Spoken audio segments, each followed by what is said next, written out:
It was like pitch black, like we could not see where we were going. It was a real eye-opener to praying and praying for something and then realizing that what I was praying for was not even of God. It's dark, it's negative, it's demonic. I was signed to someone who knew his artist was I don't know if I could say that word, but a PED. And he still allowed his niece to work with him at the age of 12.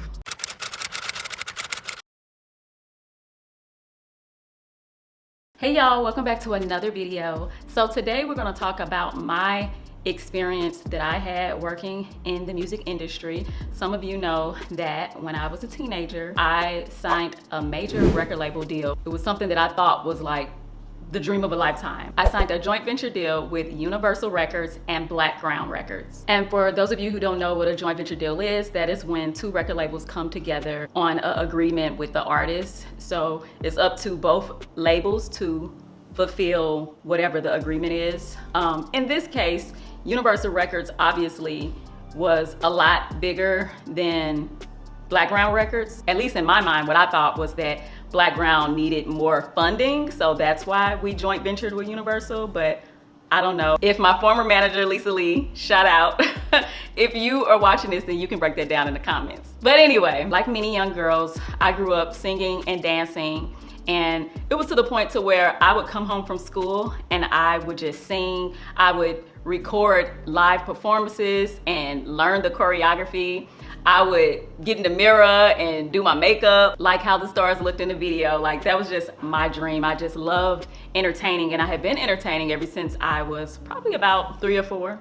Singing, dancing, harmonizing with my sister. That's just something that we did. So I got my big break, minding my own business, ran into one of my mom's old friends that she used to go to school with, and come to find out, she was working with a production team. And so she saw me and wanted me to come audition. I auditioned, the rest was history. So that's how I got into the situation. Now, at that time, I did not know how big of a situation I was walking into. I knew that I wanted to sing. I would pray and I would just talk to God about it. God, I have this desire. I want to sing and dance. I want to be a recording artist, which is very interesting because when I was 13, that was when I really gave my life to Christ. That was when I had my first experience with the Holy Spirit. I had went to Christian camp with the church I was attending at the time, and the anointing was so strong. I remember them praying over me all night. And so a part of that, I remember them talking to us about the type of music that we listen to, secular music basically. And they were telling us that that type of music has a lot of spirits on it and it feeds into our spirit. And we don't know it, but that type of music does affect us. That was my first time ever thinking twice about secular music. But keep in mind, I'm 13 years old, so came back home. I went like, I think it was a week or 2 weeks without listening to secular music. And when you're young, that's very hard to do when your peers and everybody is coming to school talking about, did you see the new video? You see whoever, Beyonce's new dance video, whatever it was, they were talking about it. And then you start to feel left out. I remember telling my friends, I'm done with secular music. I gave my life to Christ and I just want to live right. But it was still some growing that I had to get past because I'm still a kid. So I don't fully understand everything. I just know I had this experience with the Holy Spirit. I spoke in tongues. The anointing was thick. I just knew I wanted to do right. So I gave secular music up for 2 weeks. I think it was Aaliyah, which is so funny how all of this ties in. I was a big fan of Aaliyah when I was little, growing up. I just thought she was so pretty, so talented. The dance moves, everything, the look, the hair, all of that. And that's just one person to name. So I think there was something coming on about her, some type of live performance or something. And I can remember trying so hard not to watch it. But after a while, after that second week, I gave in. Fast forward to me going to showcase for Capitol Records and having no idea what I was getting myself into. I remember being nervous. I was in a girls group. It was 3 of us. And we would rehearse like 5 days a week, go to the gym 3 times a week. So my first trip was to Los Angeles. We met with the CEO with Capitol Records. I think first they sent in photos of us. We had did photo shoots. We had got a good response on our demo. So they flew us in to have our first showcase. And that was my very first, what I call professional performance, because it was on a professional stage with lights shining down. I couldn't see nobody in the audience. All you knew was that the mic was on and you needed to perform. I remember my stomach hurted so bad. I was so nervous. But we did good. They offered us a development deal. My manager and my producers decided not to take it. They just continued to develop us themselves, got us choreographers and everything, and we just stayed practicing. Then fast forward, and this process is really quick because it didn't take long for us to land a deal because the producers that we were working with had already had a foot in the door because they had just launched a rap artist, and they had the label's attention, so that made it easy for us to just slide on right in. There was issues in the group with parents and whatever was going on, and I remember being offered a solo deal. Well, the thought of a solo deal was extremely intimidating to me. I remember being so scared. Like, it's one thing to be in a girls group and have fun and you're dancing and it's a lot of healthy competition going on, but then when they tell you everything's on your shoulders, you gotta do it all by yourself, that scared me, because for one, I was not a dummy, and I already heard about all the weird and crazy things that goes on in the music industry. And so for some reason in my mind, all I'm seeing is me being by myself. And I did not like that. I like the concept of a new school like TLC, because TLC was the largest girls group or whatever in the world. So I'm like, no, we need to be like a new, like that's who we need to like base what we do off of what they did or something, but you know, a new situation. I basically told my manager that I didn't want to do the solo record deal. Keep in mind, I had no input from the producers or anything. It was just me and the manager just talking about how it would be, what it would be. And yeah, I was scared. Fast forward, so we kept the group together. One girl left the group. My manager went to go meet with LA Reid about us. And then she came back and then she went to go meet with Blackground about us and whatever label Sylvia Rome was with. We were trying to decide between all of the labels on which way we wanted to go, and we ended up choosing Blackground because they were offering more money, which today when I think about it, that was a horrible idea, because at that time I was well aware that there were several artists on Blackground that were unhappy. Yeah, and we were very, we were smart and studied. We believed that even when Aaliyah was alive, she was about to leave Blackground. So it's kind of like, why would you join this record label when you know that you got people like Timbaland, Missy that are fighting for their publishing rights still to this day? Not today, I think they got it back now, but at that time, they hadn't had it back. So we knew all of this, but it's so crazy when you're looking up to someone else's career and what they've done and you're seeing yourself in those shoes. It's like everything else goes out the window. You're like, oh, we're this close. Instead of looking at the fact that that person wasn't even that happy in the situation. Another interesting detail was that JoJo, the singer, the white girl, she was also on the label, and there was some friction going on with, I could tell that from what they told us about her situation, she wasn't happy either. That was another red flag. So fast forward, members change out of the group, and so now it turns into a situation that I don't even know. I feel like brand new, like who are these people? Because the other girls, I spent a lot of time with them every day rehearsing.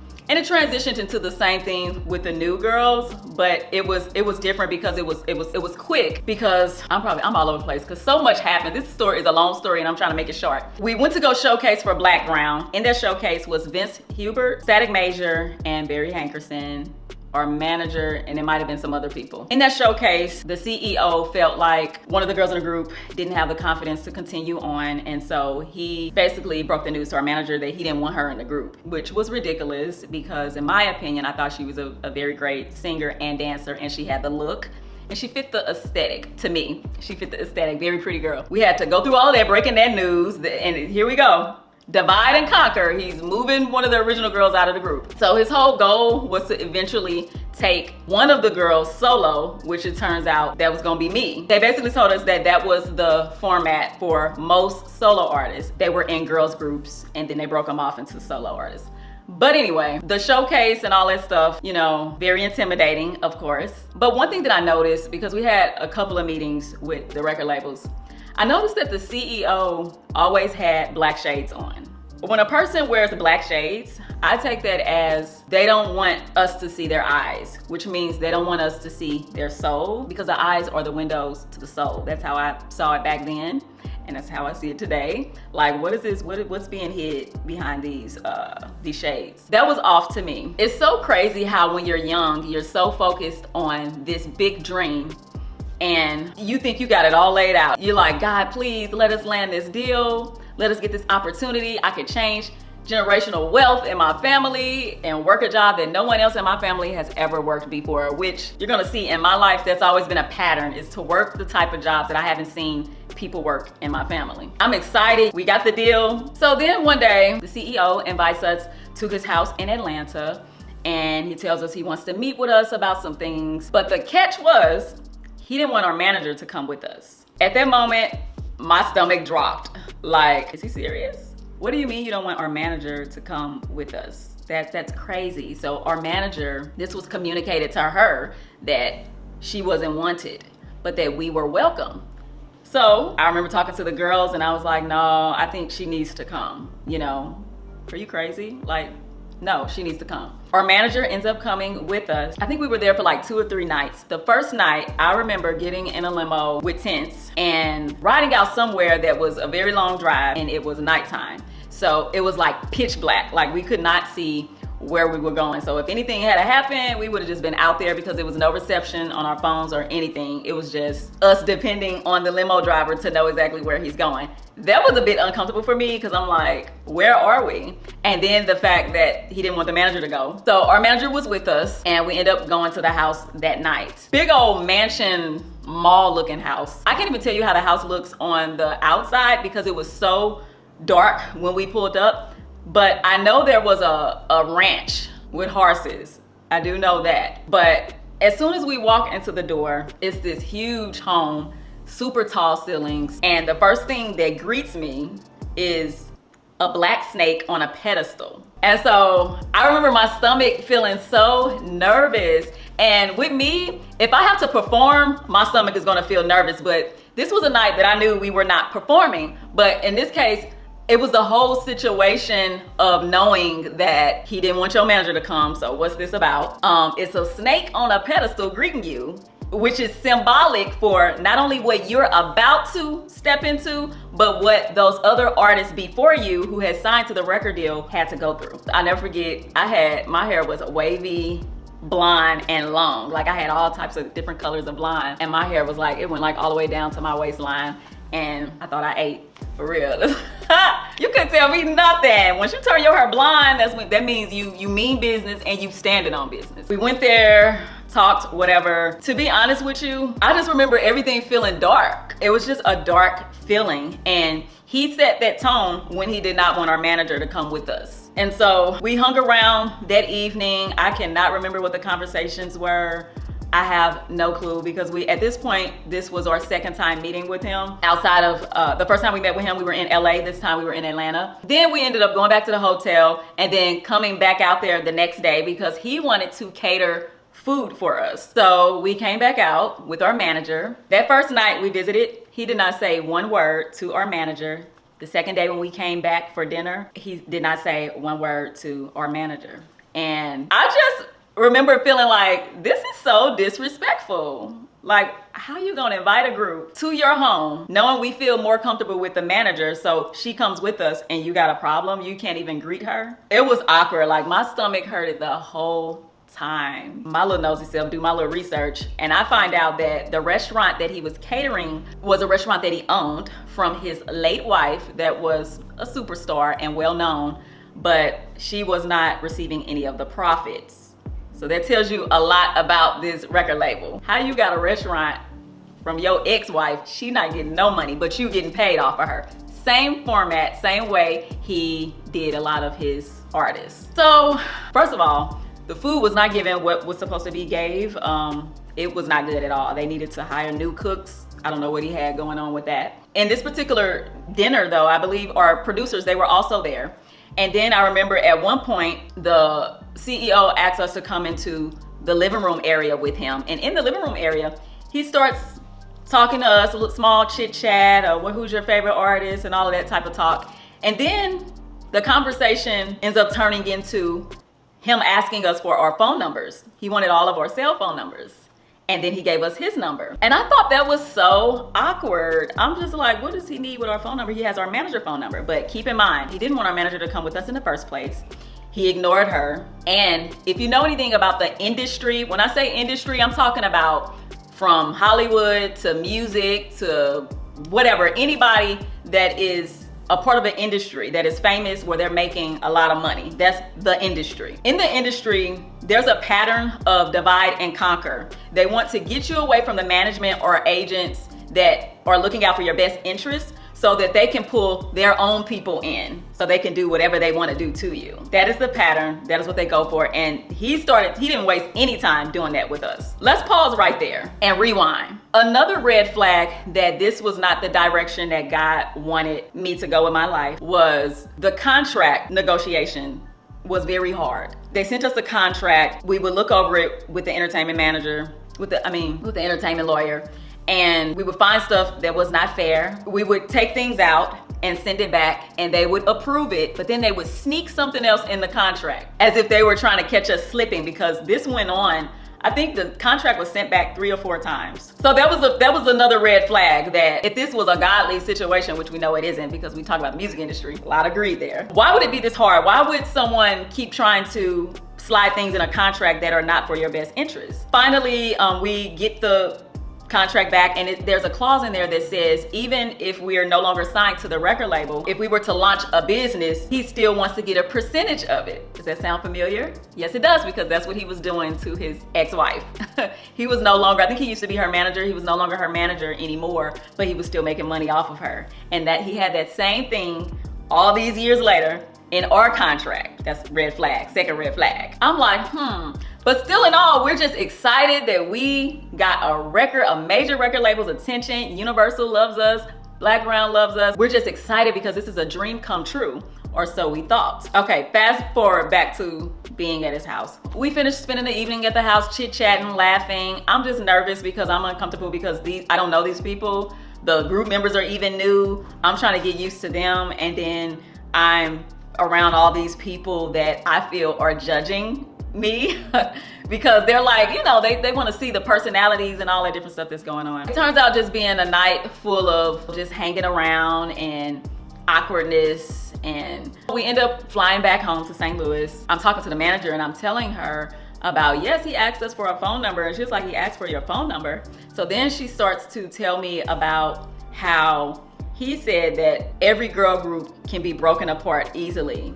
And his way of testing the situation was to give out his phone number and get our numbers and see what we would do with his phone number. That sounds weird now that I think about it. Like, that's awkward. It comes off like you were banking on breaking the group apart, because what happened was one of the girls in the group, mother, called up to the record label and was trying to get herself a record deal. A lot of jealousy and envy where I was concerned, because they knew about the vision to turn me solo after a while, after growing, our brand in the group and then venturing me off. Everybody knew about that, so there was jealousy there, so they're questioning him about that. A lot of mess started to go on. So what does he do? He calls the manager and he lets her know that, yeah, one of the girls' mom called up here to the label, and it was just a whole bunch of riffraff and darkness. In the whole situation, keep in mind, I don't really know the girls all like that, and we all came from different backgrounds.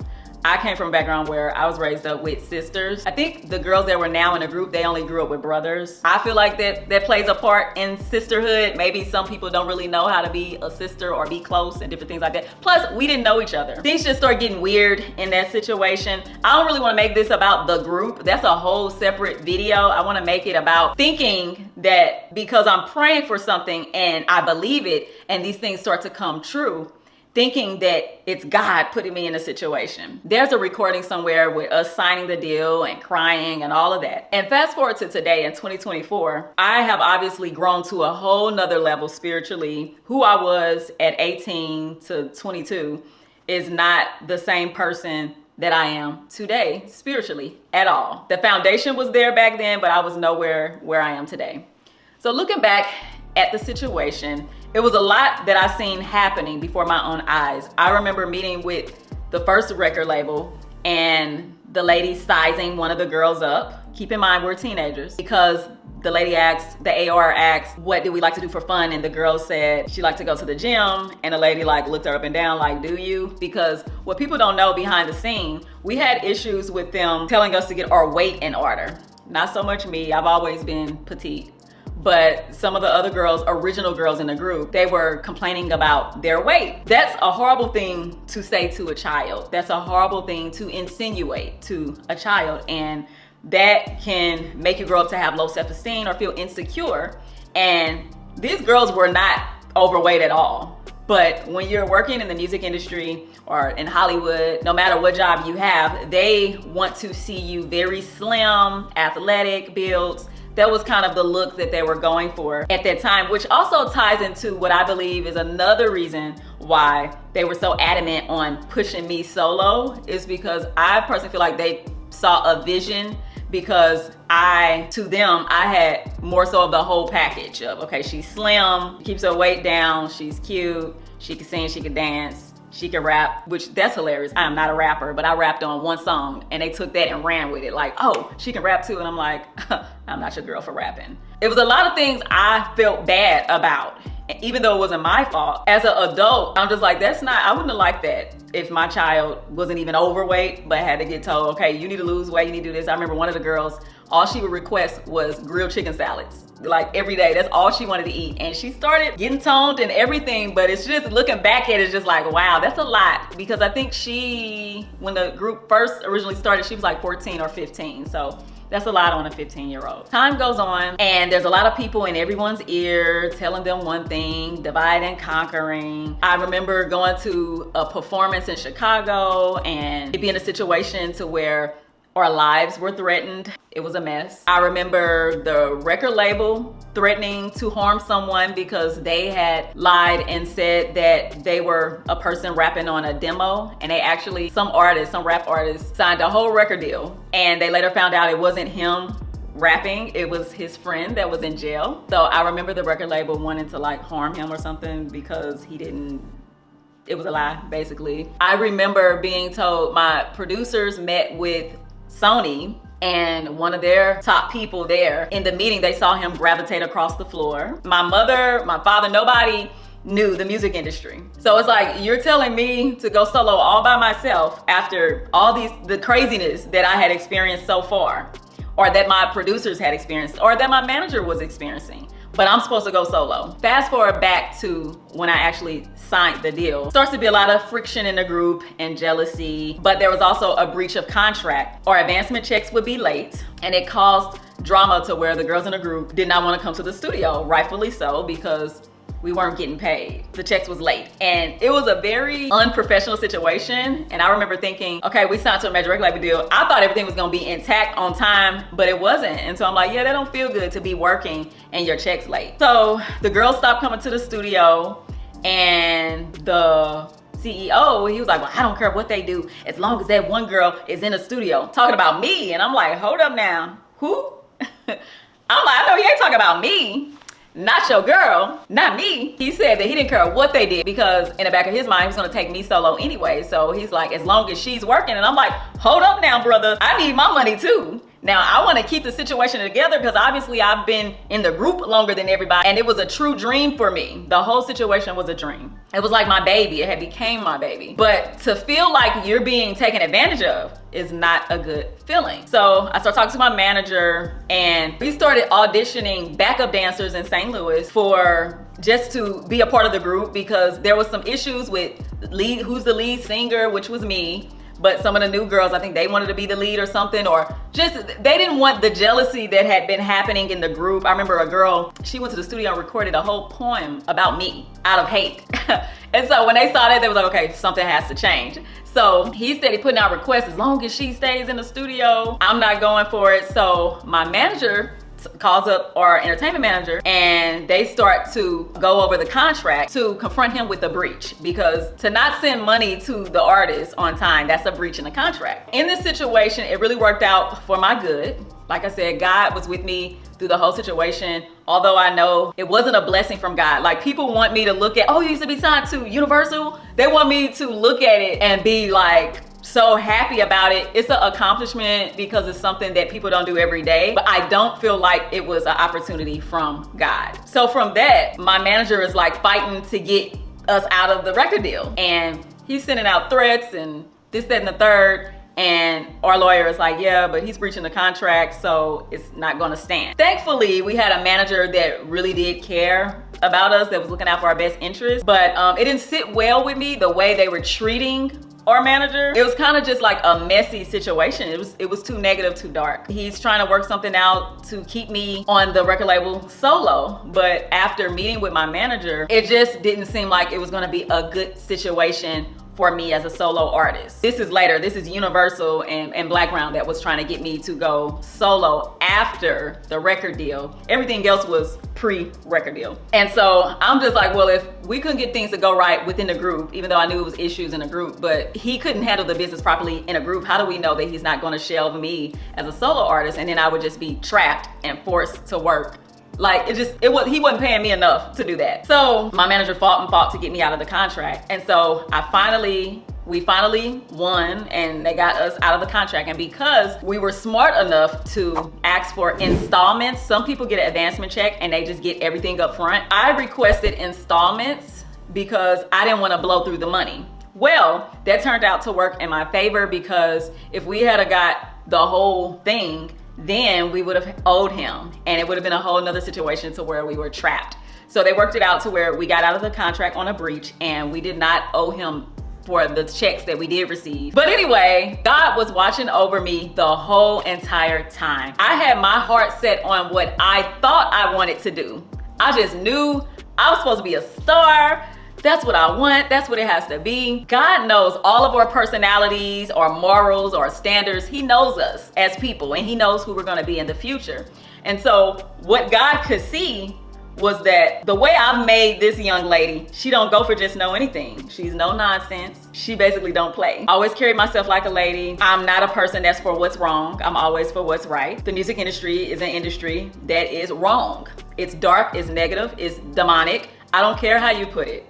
This is an industry full of people who, when they meet you, they're seeing a dollar sign. And I literally, with one of the labels, I literally felt that. In the showcases, I felt like a dollar sign just dancing around. And I really did not understand how much pressure would be dropped on us once we actually started dealing with the record labels. And so imagine all the pressure that's put on you in a girls group, and you got people, you're the lead singer, but it's like you still gotta fight to keep your spot as the lead singer. And then imagine them wanting you to go solo and all of that weight and pressure that would be dropped on you. So I'm just like, wow, I don't see how a lot of these girls did it, but they did. So give y'all a round of applause, but it was not for me. And God knew that wasn't for me. Another thing I wanna add is never judge your life based off of what you see somebody else doing, because you never know what that person had to go through to even be to the place to be okay with the type of life that they are living. And when I say this, what I mean is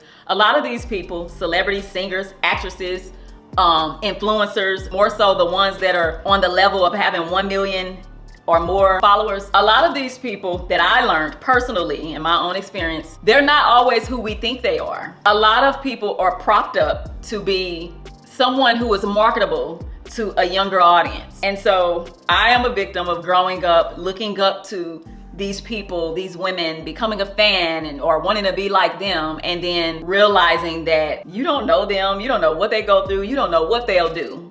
And just because you wouldn't do it, it don't mean they wouldn't do it. And I had to learn that. Even in this social media world today, it's a lot of darkness in it. You start to hang around certain people and you see a lot of drug use, a lot of things that are never what you would have thought of them. And so I say that to say, follow your path, the path that God has for you. It's okay to be inspired by people, but never try to be somebody else. God has made us all unique, and we all have a special path. Sometimes I do believe God will allow us to go through things just in order to get to the next point, if you understand what I'm saying. So I feel like the experience I had with the music industry was needed, but it was my first glimpse at people that are willing to do anything for money. All that stuff is what I witnessed with my own eyes in the music industry. We see stuff on YouTube. A lot of the stuff is true because I've seen it. People are never who you think they are. Let's tie it back around to how Aaliyah was used. I told you guys, Aaliyah was used to lure me back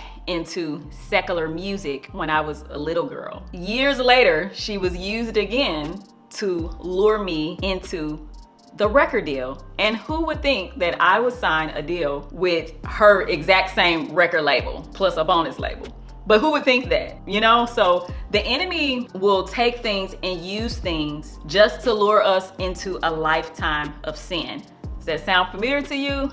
Yes, it does. Adam and Eve. The enemy wants us to go down his path of sin. And the music industry is an industry full of sin. I don't know any other way to put it. Keep in mind, I was signed to someone who knew his artist was I don't know if I can say that word, but a PED. And he still allowed his niece to work with him at the age of 12. So when you hear things about people in this industry, don't be surprised, because there's a lot of things going on that you would never think of. You would never even think that low to think about that. But so when we're picking the path for our life, you know, it's okay to get things wrong, but if you stay prayerful, God will always get you on the path that he intended for you to be on. And that is something that he has done in my life. That wasn't the only time I done got things wrong. God will allow us into situations, but all along, he knows our personalities. He knows what we're gonna like and what we're not going to like. And so in this situation, I feel like it was the workings of the enemy, but I had the protection of the Lord because I learned so much from that situation. And when we would go to Los Angeles, I would meet so many celebrities just staying in the hotel alone, because they would always set us up in a 5-star hotel. And so we would meet so many people, and I promise you, they were never what I imagined them to be. So that part of my life was like life lessons of fake versus reality. And so I had to learn that lesson. I remember meeting one of the guys from All That, and he was super, super, super nice and very humble. But when we met him, he was like smoking some stuff. I ain't gonna say what he was smoking. First thing he said was, "Oh, I've been doing this since we was back in the All That days." And I'm just like, really? You know, so it was like a eye-opener and an awakening that everything is fake. This world that we got excited about and the TV shows and everything is just, it's fake. Like, of course it's gonna look good. It's made to look good. It's made to target young women, young men.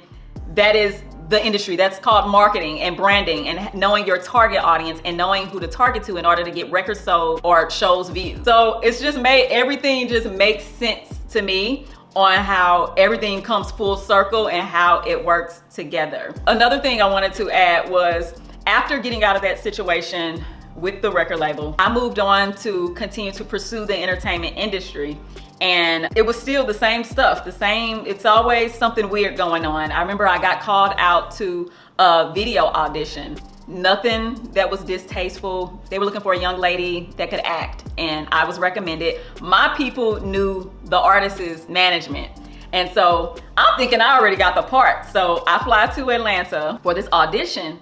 And it's crazy how today, looking back, I realized that that was nothing other than a grab to get young women. That's all it was, a grab to get young girls. Because little did I know, they had worked with the agency. So they had already had the girl picked out that was gonna do the video. So I'm like, what was this for? And thinking about how the audition went, it would be like 2 of us in a room at a time. They would ask us to dance for them. And I'm looking like, why do you need for me to dance if this is an acting role? It's supposed to be a tasteful acting role. They wanted us to play like we could not see. That's what the role was. And so I was up in there giving my best Stevie impersonation.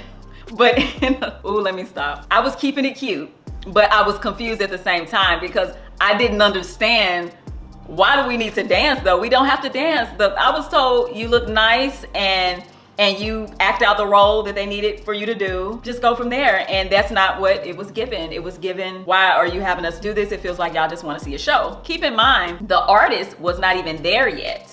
So he wasn't even in that part of the audition. So there's a line full of beautiful young women, much younger than the artist. And he comes in late, singles me out, and he's like, forget about the audition, I'm looking for a wife. That's what I need. And I'm just like, what is going on? Like, this is so weird. He pulls me aside, he's talking to me along with my people that knew his people.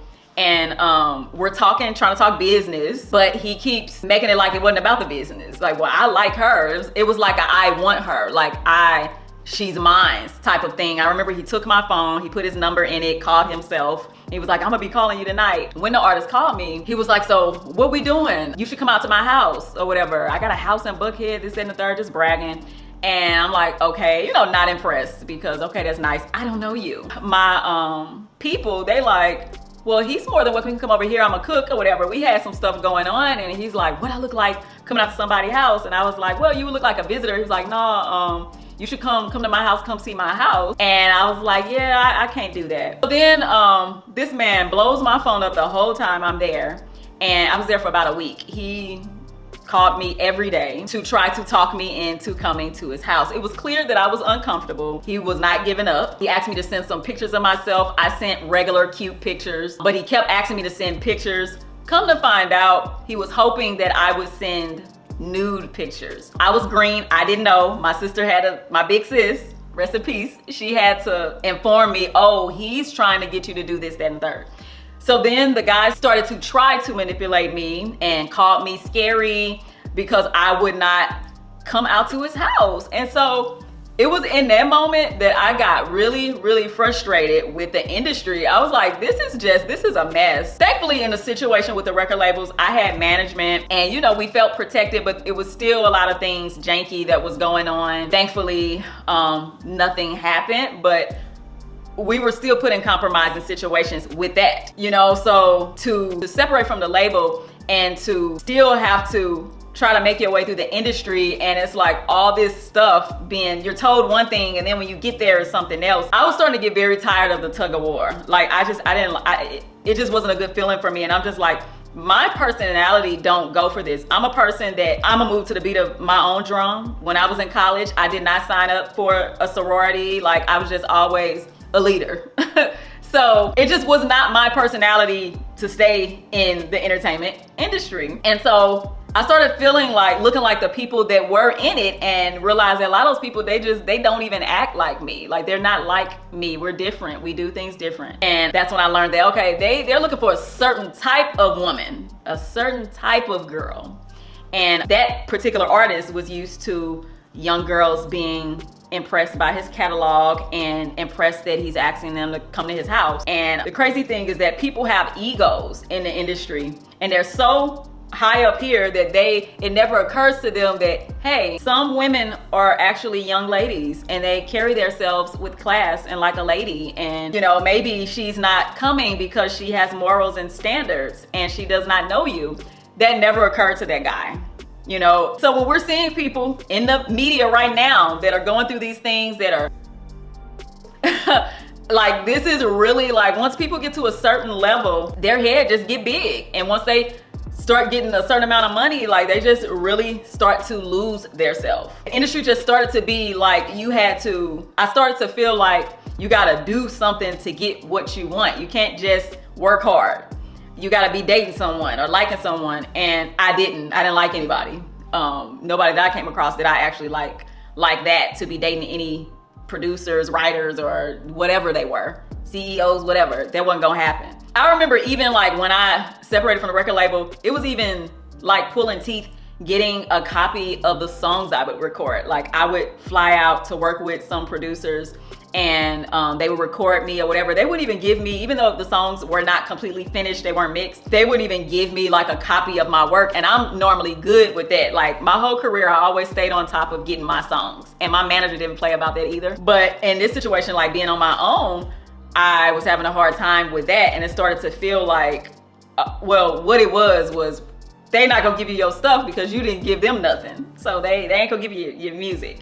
Or I remember it even got to the point to where I realized, well, your situation may have never even got to a certain level anyway, because you're just not that type of artist. I'm not gonna sleep around. That's just not, I'm not gonna do it. But back to the moral of the story is that the music industry is dark. I don't know if you got that from this story, but it's a dark industry. And it's not even just the music industry, it's the entertainment industry. It's a dark place filled with a lot of greed, selfishness, sexual perversion. It was a real eye-opener to praying for something, and then realizing that what I was praying for was not even of God. It was nothing that God would have me promote. Like when people go up and they thank God for an award, but the song that they're winning the award for is a very inappropriate song that promotes sexual perversion. But they want to thank God when clearly it was the enemy, because the enemy wants to send us down a path of a life of sin.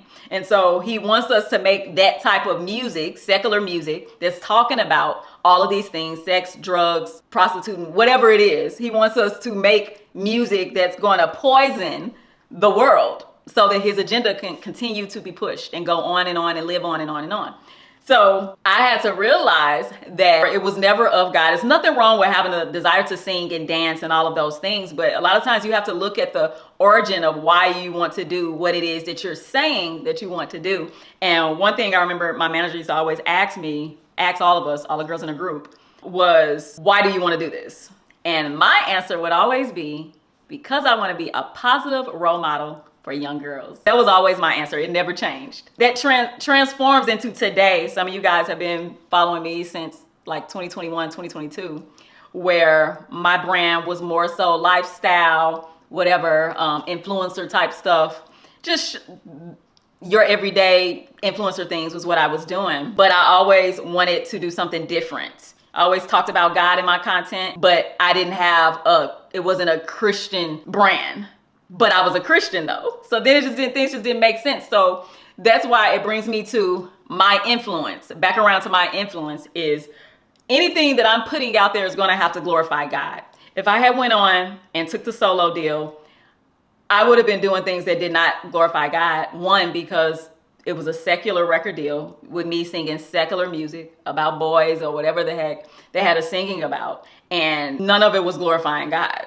And so it didn't even align up with my character of who I was. Another thing that I noticed too was the girls that was in the group didn't even align with me. Like we were all different types of, and you know, in a group it's fun when everybody have different personalities. That's cool. But I'm just saying from a character standpoint, I don't think we were even aligned.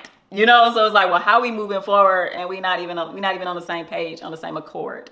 So I feel like God just wanted to use this to go a part of my story to show me that he has called me, that I have a higher calling, and it's not the world's definition of a high, which is popularity, being seen, famous, and all of that. It's being a woman who does not care about the culture and what the world thinks, but a woman of God, a woman that is going to sell out for God, that's going to lay everything down for the Lord, to go in his direction in order to get what's best for me, because God's plan for us is going to be better than anything we could have ever dreamed of. Once we make a decision to go his way, we can't lose. There's a lot of people that have counted me out, I know. But in my testimony, God has grown me a lot spiritually, and he's taken me to new levels. And I'm so grateful. And so, yes, God touched my heart on what is it that you've always said? You want to be a positive role model to women. That is what you said. So you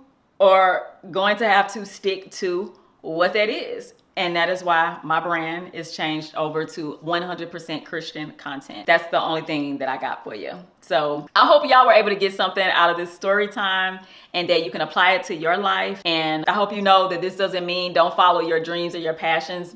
You can, but sometimes God has to take things away from us to give it back to us in the way that he needs for us to be used. And the way that he needs us to be used is to be an example of glorifying him, his name, who he is, not the things of the world that we think are so cool and so cute. We can't take none of that stuff with us. And so I think it's important to think about your future and what you're leaving behind. Also, where we're going, because our time here is not going to be that long. So I'm encouraging everybody to think about that and think about what it is that you really want to get out of life. Get your life right with Christ. Read the word, study the word, get an understanding, look up the Hebrew definitions, the Greek definitions also, and really dive into what that word is saying, not just in a literal sense, but in the spiritual sense. What are we supposed to be getting out of this life? And I'm so happy that now I can look back on my life and I can see what was being formed. And this is only the beginning. I got some testimonies that'll be coming up for you soon that I'm working on. Well, thank y'all so much for tuning back in, and I will see you all in the next video.